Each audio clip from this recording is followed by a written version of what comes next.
2-3 minute ആയിരിക്കുകയാണ്. ഒത്തിരി പൊടി ആവേണ്ട ആവശ്യമില്ല. ഇനി നമുക്ക് ഫ്ലെയിം ഓഫ് ചെയ്യാം. ഒരു ഉള്ളി ചെറിയ പീസായിട്ടൊന്ന് കട്ട് ചെയ്ത് വെക്കാം. നമുക്ക് ദോശ ഒന്ന് ചുട്ടെടുക്കാം. അതിനായിട്ട് ഒരു പാനിലേക്ക് കുറച്ച് ബട്ടർ ഒന്ന് ഇട്ട് കൊടുക്കാം.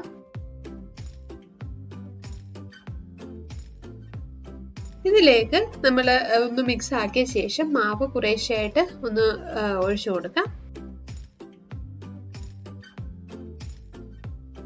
ദോശ ഷേപ്പിൽ ഒന്ന് പരത്തിയെടുക്കാം. കുറച്ച് സവാളയും കൂടെ ഒന്ന് മുകളിലൊന്ന് ഇട്ട് കൊടുക്കാം. അതിനുശേഷം ഇതിലേക്ക് ഒരു നുള്ള് ചെറിയ ജീരകം, കറിക്കൊക്കെ അരച്ച് ചേർക്കുന്ന ജീരകം ഒന്ന് ഇട്ട് കൊടുക്കാം.